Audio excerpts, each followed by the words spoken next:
Telepacífico presenta Cuatro ciudades. Las historias del suroccidente colombiano. Por primera vez, el canal regional Telepacífico asume el reto de documentar y debatir la historia de la región pacífica colombiana desde diversos ángulos, distintas miradas y múltiples enfoques. En esta serie documental, un grupo de expertos analiza el devenir histórico de nuestra región para ponerla al día con los debates del momento y con la mirada puesta en el futuro. Cuatro ciudades. Las historias del suroccidente colombiano. Episodio 2. La verdad. Medios y versiones.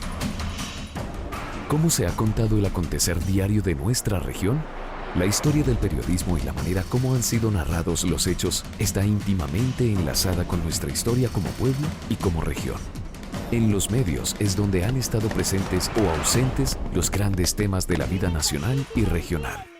En el centro de la discusión está la cuestión de quién emite la información, desde dónde se construye la agenda informativa, la noticia y lo noticioso.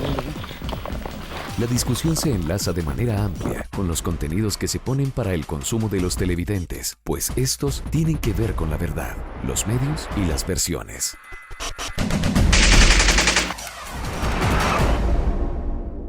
Si tuviéramos que pensar un poco sobre los medios de comunicación y la verdad, y quién nos cuenta la verdad, ¿qué podríamos decir al respecto? Pues creo que la verdad es un concepto bastante relativo. Si lo vamos a hablar solamente en términos periodísticos, hay una verdad que es la verdad comprobable. Es decir, frente a un hecho puntual, digamos una masacre o un accidente, hay unos hechos que son comprobables. Hay un carro ahí, hay unos muertos ahí, hay unas cosas que son tangibles y que se pueden corroborar. Frente a esa verdad comprobable es a la que podríamos referirnos desde lo periodístico. A la verdad filosófica, a la verdad social, a ese otro tipo de verdades, creo que al periodismo como al resto de las disciplinas o de los caminos de la ciencia, pues es muy complicado, porque el vaso está medio lleno para unos y medio vacíos para otros y el vaso está por la mitad. Entonces, solamente en lo que atañe, creo, a la verdad comprobable, podríamos hablar en términos de lo periodístico, creo. Yo creo que hemos contado una verdad como de manera tradicional, una verdad que se va relatando en los medios de comunicación, en la prensa, sobre todo pues que es un documento que queda, el papel queda, en la televisión, en la radio, nos hemos acostumbrado a contar una verdad de una manera muy tradicional que en los últimos años se ha venido rompiendo un poco ese paradigma con la introducción de los medios electrónicos, con la introducción de las redes sociales. Entonces ya esa verdad se va alimentando de más voces del que opina, del periodista ciudadano, que no necesariamente es un comunicador graduado, sino el que nos habla a través del Twitter, que nos habla a través de Facebook, de las diferentes maneras que hoy nos cuenta la historia día a día a través de las redes sociales. Entonces creo que el concepto ha evolucionado poco a poco y ahora hay muchas más voces, uno se alimenta de muchos más ángulos como para tratar de enriquecer esa verdad y dejar ese formato de la verdad tradicional que durante mucho tiempo hemos estado construyendo en los medios de comunicación. Yo creo que el concepto de verdad en el periodismo también hay que mirarlo en uno de los problemas más grandes y más inmensos que tiene el periodismo, que es la manipulación. O sea, ¿hasta cuándo, hasta qué punto el periodista es manipulado o manipula? Y la historia, el desarrollo del periodismo ha sido la historia de las manipulaciones. Así nace el periodismo, como un proceso de manipulación. Dicho de otra manera, ¿podrá ser el periodista neutral? Lo que se ha planteado en las universidades con el problema de la ciencia, que si hay una ciencia neutral y que esta ciencia es neutral o no es neutral, también hay que plantearlo en el periodismo. ¿Podrá existir un periodista realmente neutral y objetivo? Ese sería el tema de discusión. Porque, ¿sobre qué está matizado el periodismo? Sobre poderes, o demás de poderes. Muchos poderes, poderes económicos, poderes políticos. Entonces el periodismo se mueve dentro de un rango donde la neutralidad y la objetividad a veces es muy difícil y tal vez imposible. Sí, el concepto de verdad en la historia es la corriente positivista, ¿no? Que busca siempre tener la verdad, pero es utópico conseguir ese concepto a partir de un hecho. Por eso hablan muchas veces que son verdades y a veces verdades a medias. Tal vez el periodismo últimamente por la inmediatez, por lo que comentaba Paola, se queda corto y más bien como que el que primero logra hablar y no se hace un análisis. Entonces, volviendo al tema es, no se logra recoger toda la información suficiente para informar sobre un hecho, sino que se logra hacer una labor previa y parcial sobre un tema, no necesariamente con la voluntad del periodista de decir algo y ocultar otra cosa, sino que no da por los mismos medios, el tema económico, la situación sobre todo de medios impresos, lo veo no mucho, no se alcanza a tener toda la información. Eso pasa mucho, especialmente en la construcción, digamos, de la verdad que estamos buscando, ¿no? Uno diría, entonces, ¿cuál es la verdad para esta región del suroccidente colombiano? Si la hemos construido, una se ha construido desde la historia y otra se ha construido a través del desarrollo del periodismo y de los medios de comunicación, ¿no? Entonces, ahí empezamos a tener como diferentes versiones de lo que podría ser la verdad. Sí. En ese sentido, ¿cómo podríamos pensar que ha sido esa construcción? Es que creo que es de puntos de vista. Oscar Wilde decía que la verdad pura y simple nunca es pura y pocas veces es simple. Y el profesor se refería a todo lo que ha supuesto la aparición de los medios de comunicación. Está claro que en Colombia como en el mundo los medios de comunicación surgieron a partir de los poderes. Eso es supremamente claro. Sí. Y de unas élites privilegiadas. Es que el primer periódico de la región es La Balanza, ¿sí? En 1838. Y apenas la República, el país comenzaba apenas a forjarse. O sea, la época entre 1810 y 1816, ¿sí? El que tenía una imprenta, el que tenía acceso a una imprenta, podía imprimir un periódico y eran cadapoedarios. ¿Cuándo salían? Cada que podían. ¿Cuántos más o menos salían? Salían 20, 30, 40, 500 era una cifra impensable. De hecho, Nariño imprimió de los derechos del hombre y del ciudadano 200 y era uno de los hombres más ricos, uno de los criollos más ricos y que tenía además imprenta. Y biblioteca. Era propietario de imprenta y en la biblioteca tenía 2000 volúmenes, o sea, el tipo estaba súper informado, era como tener pues en ese momento internet. Para la región, para nuestra región, La Balanza es el primer periódico y todos a partir de él surgen de la misma manera. Alguien que tuviera la capacidad económica para primero tener una imprenta o pagarla y para repartirlo. Solamente más o menos hasta 1910 el Correo del Cauca es el primer periódico en la región que se vende y el primero que tiene suscriptores. Entonces, claro, uno no puede desligar la verdad ni la construcción de esa verdad de cómo nacen y cómo surgen los periódicos en nuestra región. Si tenemos en cuenta además que cuando surge el periodismo, cuando comienzan a hacerse estos periódicos, Colombia tenía para 1810 1.500.000 habitantes y el 10% de la población sabía leer y escribir. ¿Para quién iban los periódicos? No iban para todo el mundo, no iban para la mayor parte de la sociedad. Paola lo tocaba ahora, las cosas por supuesto han cambiado. Hace 50, 60, 70 años un columnista era una especie de poseedor de la verdad.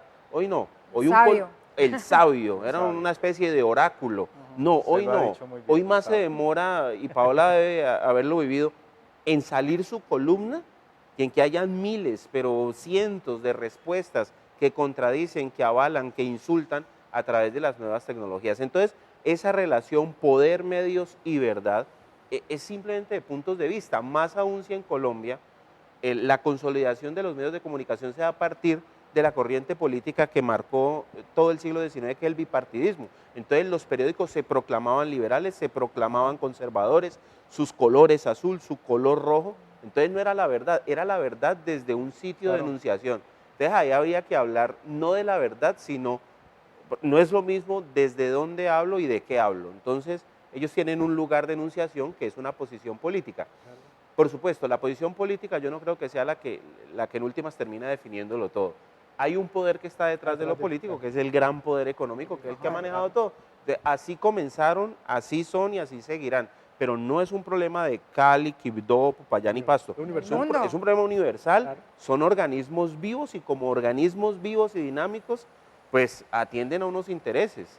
La cuestión es que está cambiando. Ha comenzado a filtrarse con las nuevas tecnologías la posibilidad de las muchas voces de las que hablaba Paola, creo yo.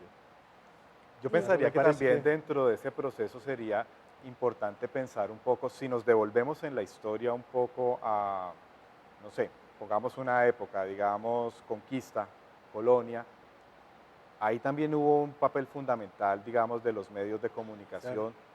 ligados al poder en la consolidación, obviamente, de una nación, de una joven nación como era nuestro país, para salir adelante. ¿Qué podemos decir frente a eso? Sí, frente a eso Néstor podemos Emilio? decir lo siguiente.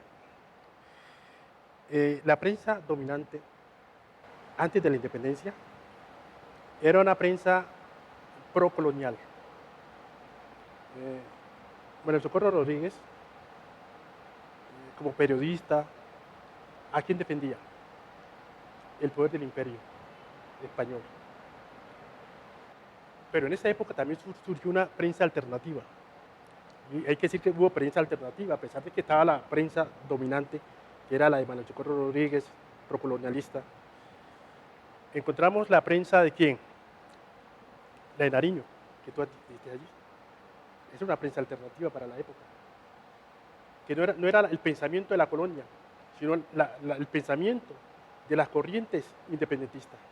Pero esa correo- independencia no iba, no procuraba Sí. darle comunicación y poder al pueblo. O sea, la independencia básicamente pretendió, Claro. ¿qué pretendía Antonio Nariño o quienes propulsaron la Independencia. independencia? La élite del momento. El obvio. los criollos lo que querían era poder, Claro. Sí, sí. pero Sí. no el poder para el pueblo. Sí, pero era un poder alternativo al poder colonial.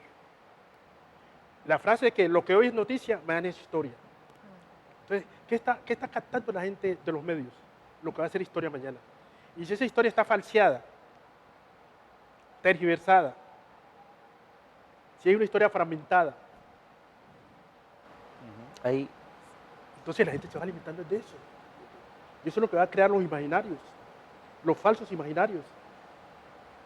Nosotros tenemos una historia sumamente fragmentada, horriblemente fragmentada.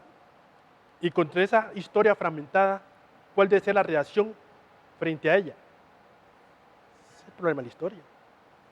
Bueno, entonces esos medios también, con las noticias fragmentadas, ¿cuál debe ser la reacción contra esos medios fragmentados? Que fragmentan la historia, los hechos. Un hecho inmediato que sucede en este momento, los medios lo fragmentan.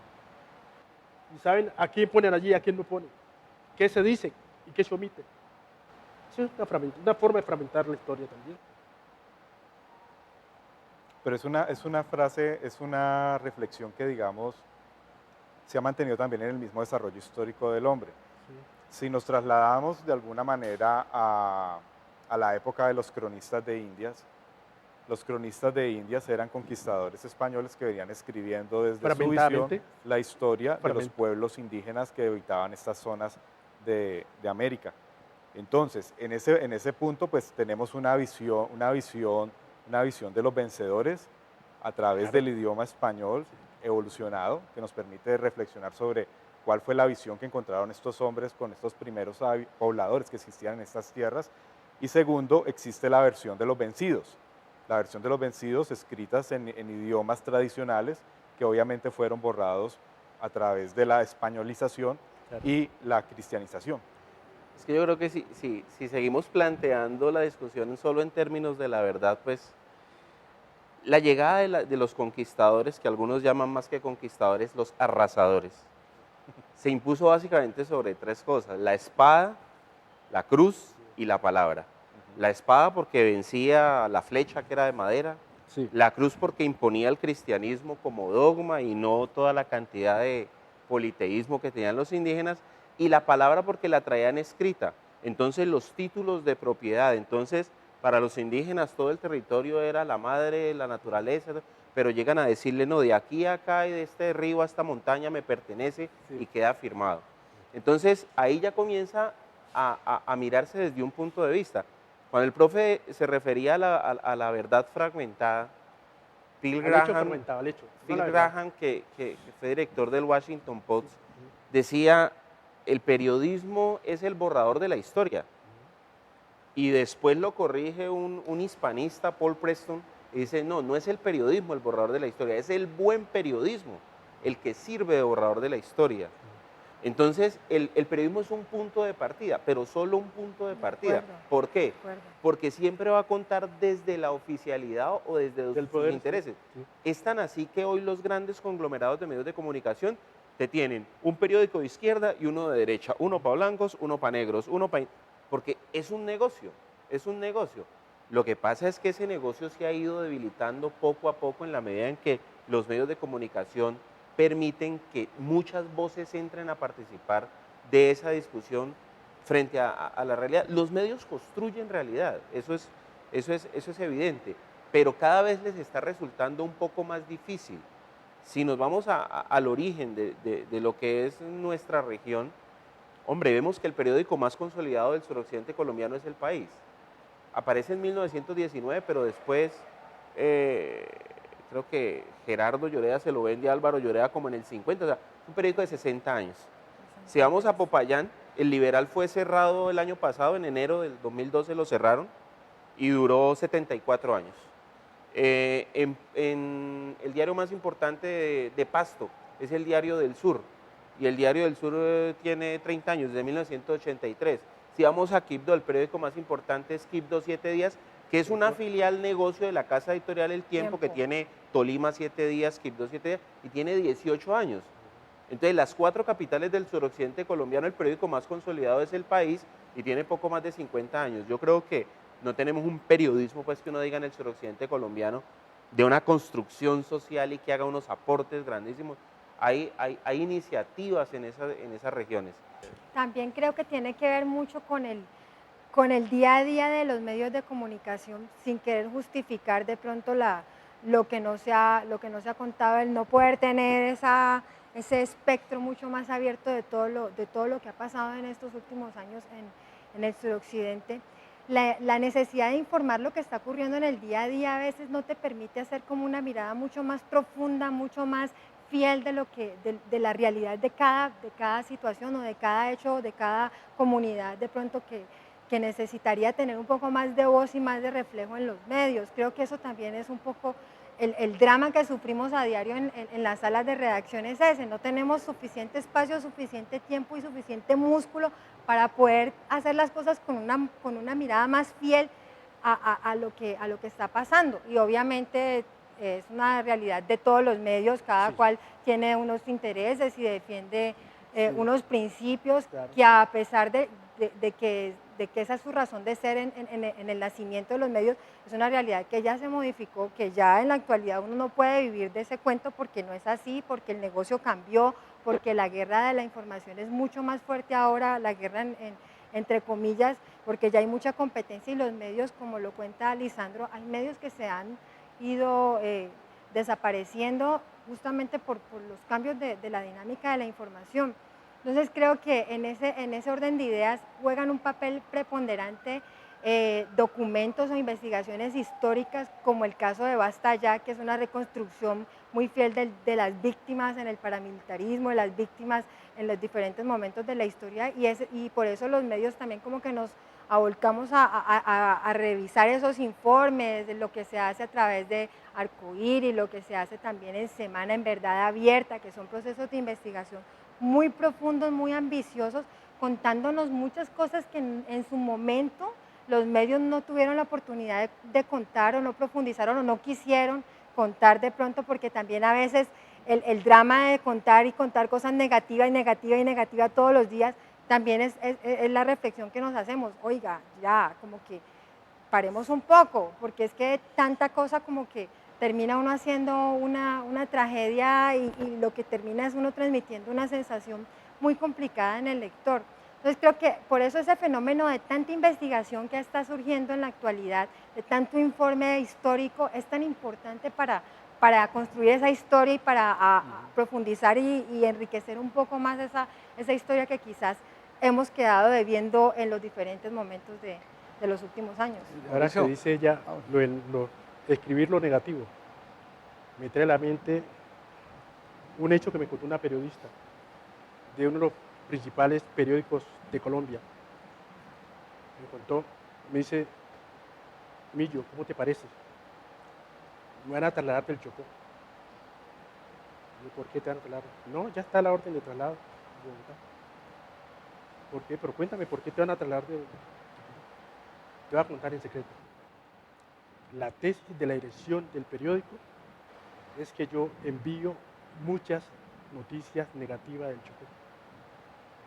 Contaba pobreza, violencia, todo lo que estaba pasando. Y ese hecho, para ratificar lo que estás diciendo, le generó el traslado de esa periodista, muy buena periodista.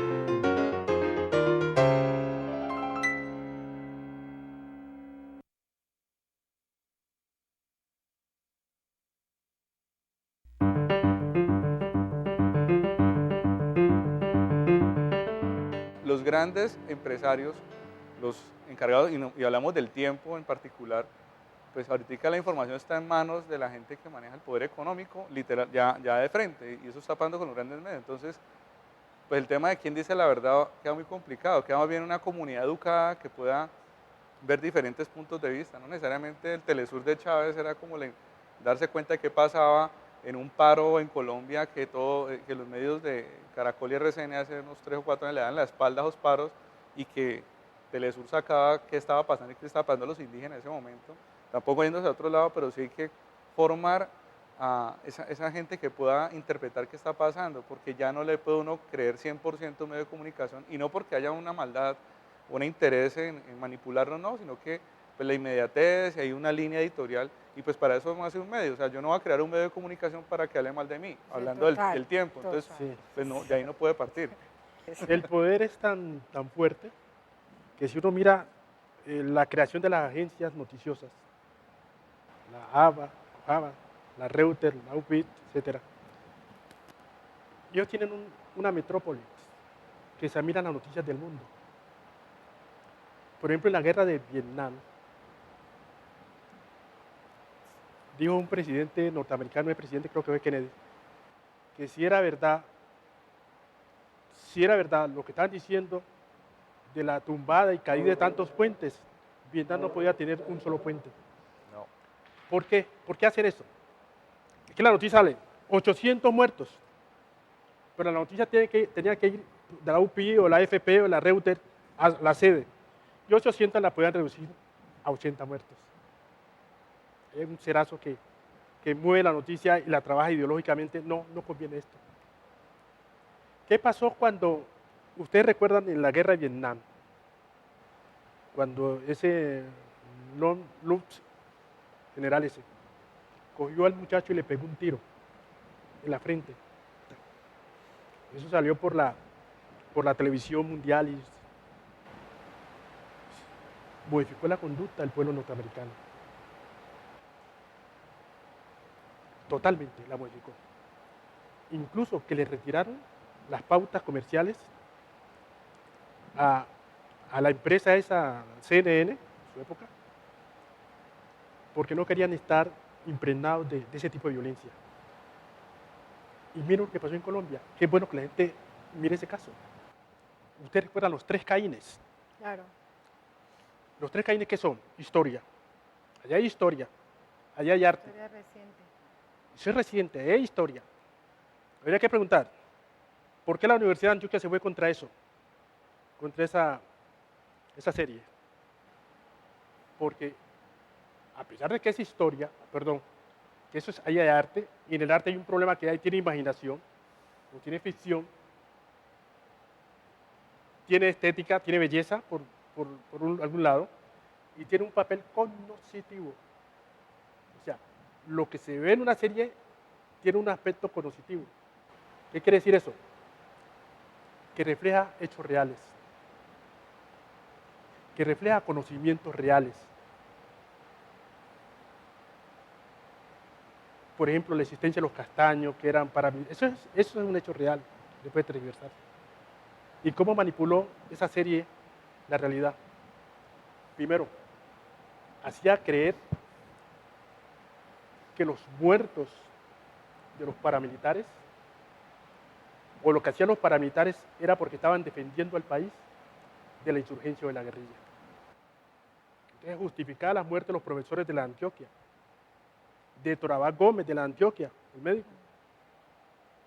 Y de otra manera, estaban justificando esa serie, estaba justificando el genocidio que hizo con intelectuales, profesionales, sindicatos. Uno queda muy preocupado porque es una tendencia, ¿sí? Entonces salieron los 3 Caínes, entonces vimos toda la historia de Pablo Escobar, y si no ocurre un momento de inflexión, un punto de inflexión en la historia, uno pensaría en un principio, la serie lo mostraba así, que era un gran gestor de sociedad, era héroe, sí. un mesías, Así. ¿sí? Hasta que llega un punto que creo que también tuvo que ver mucho la voz de la crítica a nivel nacional de decirles, oiga, están pintando Claro, como un Pero héroe a es que ahí, Pablo ahí Escobar. estamos tocando un hecho bastante interesante y es la concepción de la violencia, ¿no? Partamos de que toda esta, voy a utilizar una frase que no es mía, pero que leí por ahí, que era, Sí. estas narconovelas Sí. tienen que ver con la violencia. La violencia, digamos, nosotros somos producto de una generación violenta. Sí. Somos conquistados, colonizados, Claro. escasamente nos independizamos, pero seguimos, digamos, dentro Y de consumimos violencia. y consumimos violencia. Eso es lo que más quiere Somos la consumidores la triple A de la violencia. violencia también ha estado muy ligada a los medios de comunicación y de alguna manera, pues, digamos que es el pan nuestro de cada día.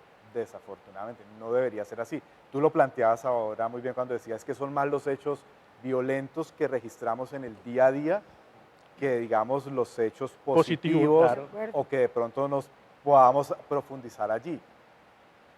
Entonces ahí, ¿cómo, digamos, puede uno como comunicador tener, digamos, una especie de equilibrio que no prime a los intereses, digamos, establecidos de las casas editoriales o de los medios de comunicación como tal, y poder uno, digamos, ser el dueño de la balanza? Sí, Mauricio, ¿Es complicado? hay un tema, yo creo que el profe Lisandro, su preocupación cuando también el profesor está hablando ahora, es que la gente no puede entender que una novela de estas, de hecho sobre la muerte de Gaitán, cuando sale la película Andy Weiss, roba, pues por lo roba Sierra, que supuestamente mata a Gaitán, pero es que hay 5 libros que hablan de la muerte de Gaitán y cada uno tiene su versión y podrán haber más. Entonces es muy complicado cuando un niño, porque el niño ve televisión hasta tarde, por lo que sea, porque ya no le puede regañar y pellizcar, no sé, pero ve en televisión hasta tarde, y la muchacha de servicio todo el mundo ve esa, y entonces creen que Pablo Escobar es ese, que Gaitán es ese, que Gacha es ese, Sí. porque se forma la pola, no más esa vaina tan tremenda, cambiar la historia de Colombia, porque obviamente es un tema estético de un director y que es totalmente válido, pero en el contexto colombiano la gente no lee al principio que dicen, esta historia de Pablo Escobar está basada en un libro, es decir, una persona miró una cosita, escribió un libro y un director, Carlos Moreno Caleño, mira esa historia y plantea un tema. Carlos Moreno en ningún momento está diciendo que Pablo, no, simplemente es su punto de vista y es totalmente válido, pero para un pueblo que no está educado, donde ya no se ve historia, donde sociales ya se acabó porque era historia, geografía, la gente no tiene idea para dónde va ni nada y se acaba todo eso, entonces leen eso, ven una historia y dicen, hombre, esa es nuestra identidad y eso nos cambia la visión de las cosas. Entonces, cuando hablas de la verdad, Obviamente. es muy complicado porque estamos basados, que estamos construyendo nuestra verdad en mentiras y en cosas que no son ciertas porque no hay unas bases sólidas para construir el periodismo. Entonces, los periodistas están llamados y uno lo ve y uno siente porque si hay algo más, bueno, tal vez porque me gusta mucho, pero para una sala de redacción de un periódico y encontrar energía a los periodistas que están haciendo tratan de hacer su mejor esfuerzo y tratan de cumplir con las cuotas y las metas de publicar tantos artículos porque es que le cuestan, donde las unidades de investigación suena chistoso, pero quedan a una unidad porque ya no hay sino una persona dedicada a eso y no hay el billete para mandar a esa persona y mandarla a cubrir, bueno, andate un mes para allá y nos mandar las historias, ya esa vaina no se puede, es muy complicado, entonces el tema la verdad muy complicado para nosotros. Hay un periódico como gratuito como el ADN que lo recibe mucha gente, el jubilado, la señora, el señor, todos tienen acceso a ese periódico porque pues, el occidente también pasa lo mismo, pero ¿qué pasa si lo que está saliendo ahí, si lo que está en televisión, lo que tiene acceso a todos, no es cierto y no está fundamentado sobre lo que ha pasado? Y vuelvo y repito, el tema de identidad es complicadísimo. Pero él toca un tema muy interesante que tiene que ver con la educación. Y Sí. el problema educativo de nuestro país es un problema, pues, Es que la uno de los culpa muchos no, problemas que es que tenemos. la culpa no es solamente de los medios. Yo Exactamente. creo que César ha dado en el clavo. Sí, Exactamente. El problema no es Como le solamente toca. de los medios, el problema Exactamente. también es de la familia, de la sociedad, del Estado. O sea, que una persona crea, viéndose un producto, una serie, que esa es la única verdad, lo que le hacen falta son elementos, referentes, ¿sí? Si vos tenés información, si estás bien documentado, obviamente no vas a asumir esa como la verdad, sino como una parte de la verdad. Por supuesto, el medio de comunicación, sea una serie, sea una película, reflejar totalmente la historia en su complejidad, en su concepto holístico, en su integralidad, es muy complicado. El ser humano no debería. Si termina educado por el televisor, va a terminar mal educado. Claro. Solamente por el televisor, solamente Claro. por los medios.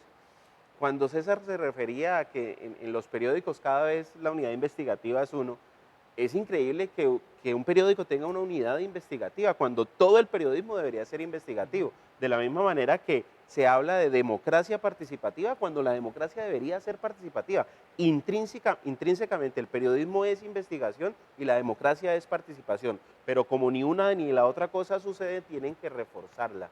Yo creo que en Colombia y nosotros aquí a nivel de región, es una especie como de ¿qué será? No creo que de fórmula. Cuanto más lejos está de Bogotá, más complicado es hacer periodismo. En el pueblito, en el Claro. municipio alejado. ¿Por qué? Porque ese modelo centralista nos ha absorbido de una manera tenaz. Y los medios regionales copian ese modelo centralista. O sea, que el Ya en la periódico El ciudad. País sea el más importante del suroccidente colombiano, lo es un hecho indiscutible. El que más circulación tiene, el que tiene un staff de periodistas, etcétera. Ya decía yo, no hay en Popayán, el Diario del Sur es un diario de breve circulación. Exactamente. Sí, pero a nivel regional, ¿será que tienen un interés por absolutamente todo lo que ocurre en la región o básicamente es Cali? ¿Los noticieros básicamente regionales cubren todos los 4 departamentos o toda la zona o básicamente Cali? Es decir, cuanto más se aleja uno de Bogotá, más complicado resulta hacer periodismo y construir además o hacer programas que le permitan a las audiencias entender un poco más de la realidad. Pero es muy difícil Es que que es eso complejo. suceda porque El modelo económicamente el modelo nos centralista, el absorbe. modelo centralista lo que pasa es que nos ha montado dentro de una dinámica. Un paradigma de ellos. Exactamente, un paradigma únicamente. O sea, uno ve un noticiero nacional y ve noticias básicamente de Bogotá. No ve absolutamente nada de la región. Ve 30 segundos, 1 minuto 30 Pero del que eso Valle del ocurra en Cauca. Medellín, que eso ocurra en Cartagena, que eso Exactamente. ocurra en Bucaramanga, Si el modelo en Cali. si el modelo lo trasladamos a la región, pues supondríamos que Cali con el canal regional sería como el encargado de cubrir toda esta región suroccidente de Colombia y darle, digamos, visibilidad a Nariño, a Cauca, a Chocó y obviamente al Valle del Cauca. Pero muchas veces encontramos que la realidad es mucho más abrumadora y se queda como en un postulado ideal y no se logra en un 100%, digamos, la misión y la visión a la que está llamada a ser el canal.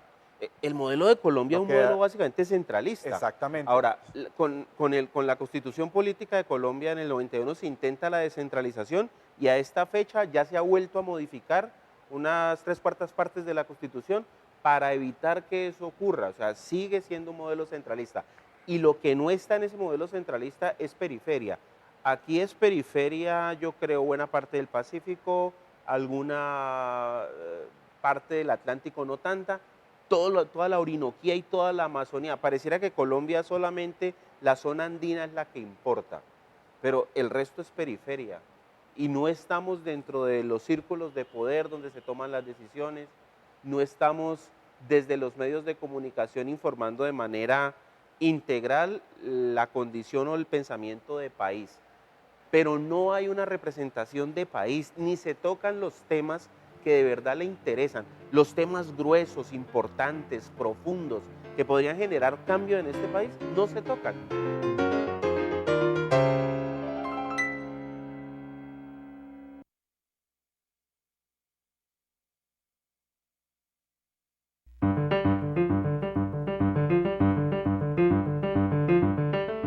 A partir de toda esta reflexión que hemos hecho sobre los medios de comunicación, si tuviéramos que trasladarnos al comienzo de nuestros pueblos prehispánicos, ¿qué podríamos decir sobre ese periodismo o esa pulsión por informar a una comunidad?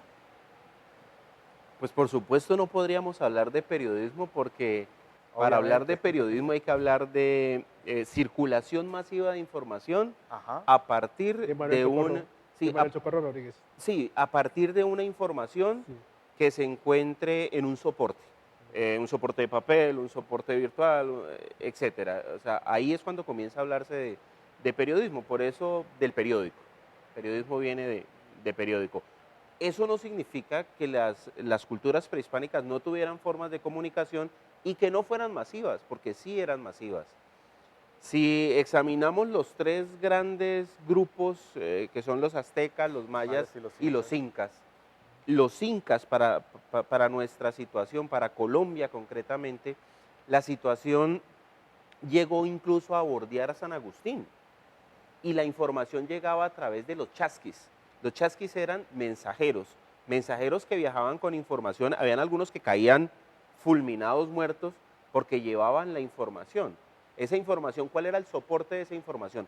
Algunos de esos soportes eran escritos, pero no en nuestra escritura, sino en jeroglíficos, en donde se autorizaban diezmos o impuestos, o donde se declaraba la guerra a un pueblo.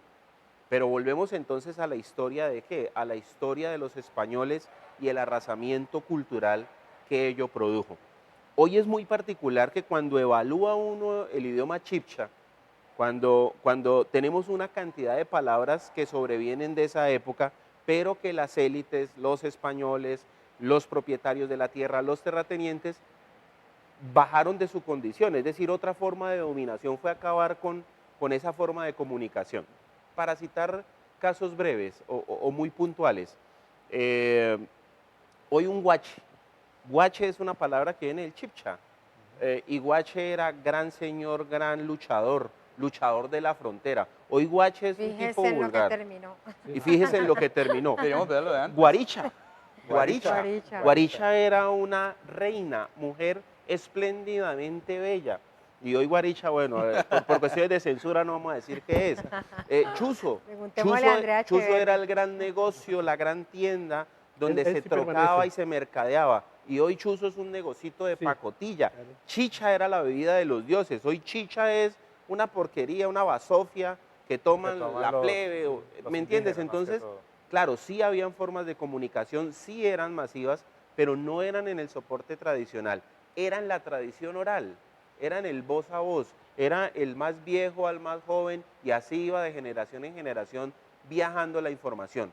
Cuando nacen los medios de comunicación desdeñan esa oralidad, no la tienen en cuenta, porque lo único que se asume es la élite culta, la que escribe y la que sabe leer. ¿No? Y el poder de la palabra. Y el poder de la palabra, pero, impresa, pero la oralidad se deja por fuera. Entonces, esa oralidad que se dejó por fuera es la que de alguna manera ha generado múltiples problemas Pero yo le en traslado nuestro- esa oralidad nuestra- ahorita, que Paola lo tocaba muy bien Ha comenzado ahora, así. en el sentido de que ahora, digamos, el periodismo o los periodistas, digamos, han mutado, y digo mutado en el sentido de que se han transformado Sí.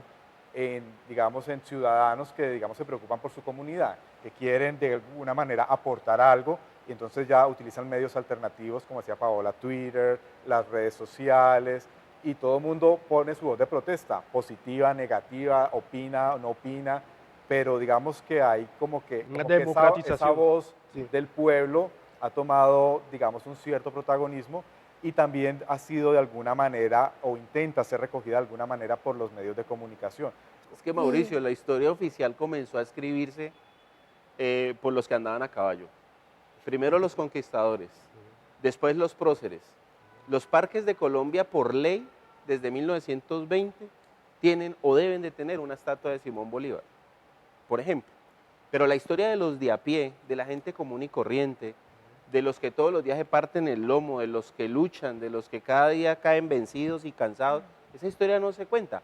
Ha comenzado a contarse, yo creo que hay periodismo literario interesante, las crónicas de las que hablaba César, los medios de los que hablaba Paola, la situación que planteaba el profesor también frente a que esos lugares inhóspitos y alejados han comenzado a pronunciarse. Chuck it down, se saltó Cali, se saltó Bogotá y llegó a Estados Unidos. ¿Por qué? Porque primero colgó sus videos e hizo sus canciones desde su natal Quibdó para el mundo y no necesitó.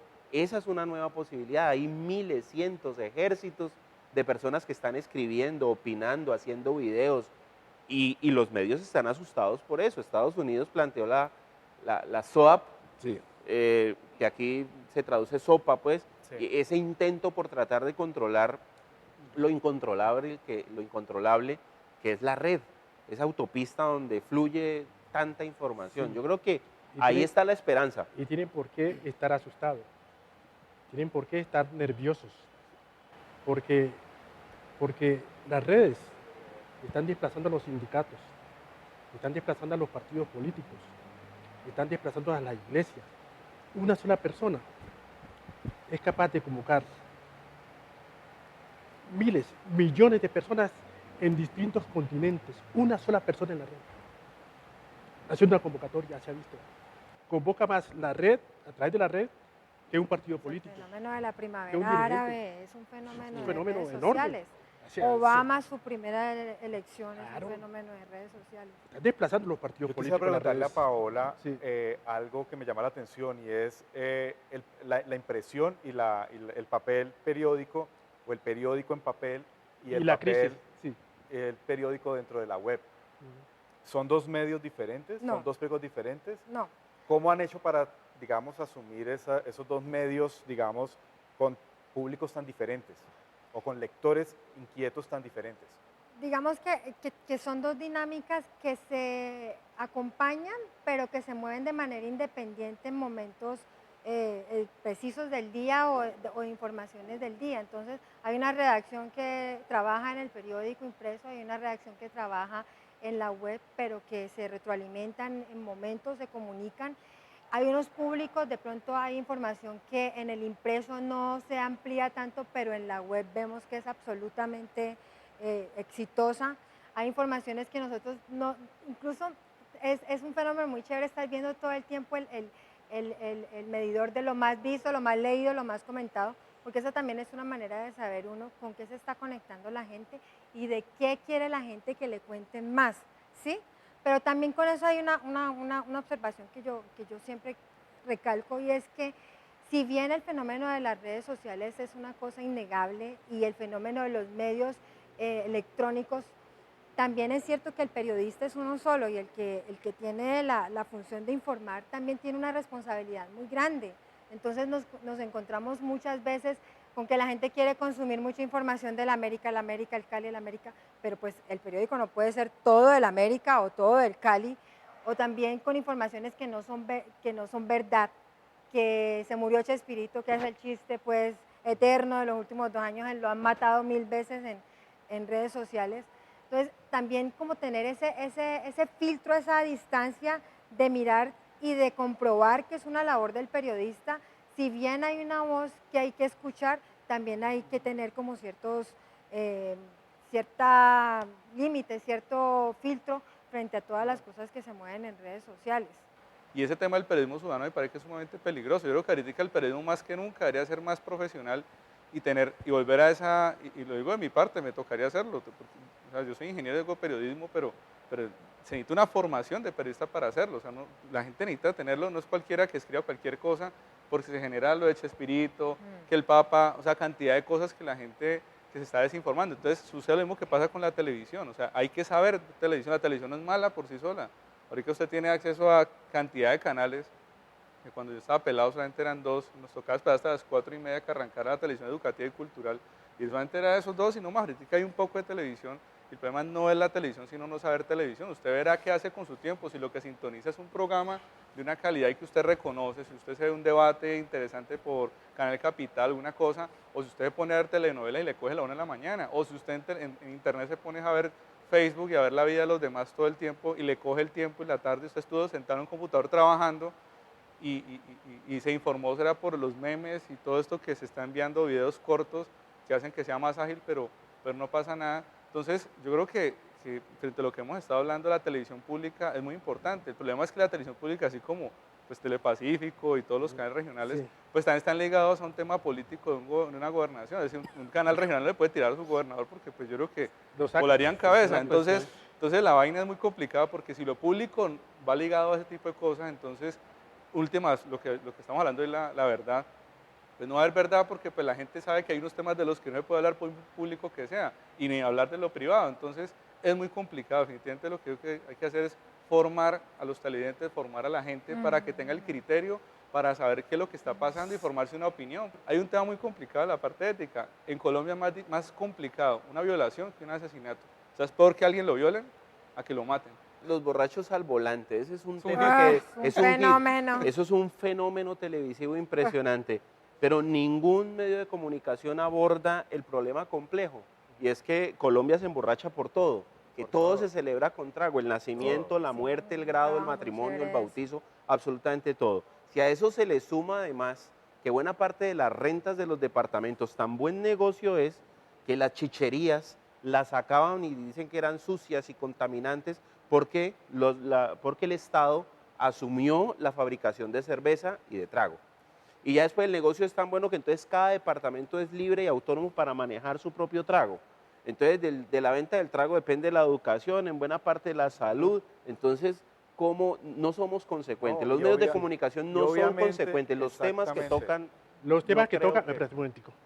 ¿Cuál? Me parece Construyan que, sociedad. sí, para complementarte, es que lo que estás diciendo aquí es que la televisión se ocupa mucho y la radio también de temas banales.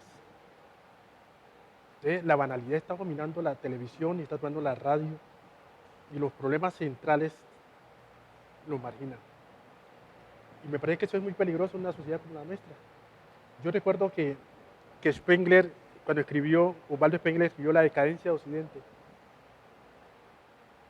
¿Y qué decía en La decadencia de Occidente? Escrita a principios del siglo XX. El problema que tiene Occidente es que la prensa no lo deja pensar. Cuando el hombre va a pensar, ya pensaron por él.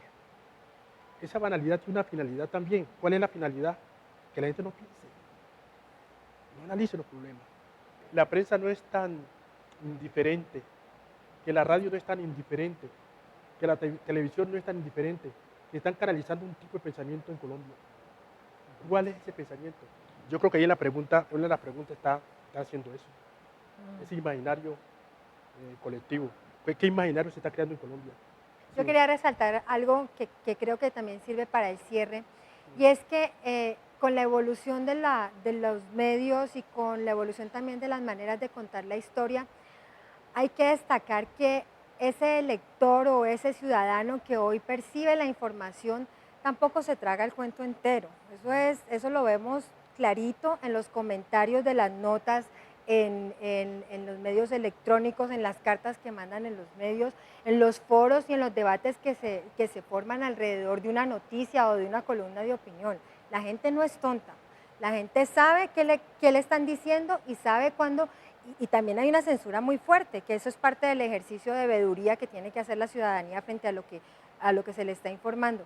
La gente hace la labor dura y concisa y dice, es que están favoreciendo tal cosa, es que no están diciendo tal cosa, es que están queriendo ocultar la realidad o los benditos sofismas de distracción tan dañinos que tenemos en los medios en Colombia. Entonces creo que eso es una cosa que hay que ponderar mucho. La gente no es tan tonta como nosotros creemos. Y están opinando y están diciendo, y eso es un fenómeno que todo el tiempo se da en redes sociales y en en las páginas electrónicas de los diarios. Muchas veces uno se pasa más tiempo y es más valioso el ejercicio de leer el comentario que genera una noticia que la misma noticia.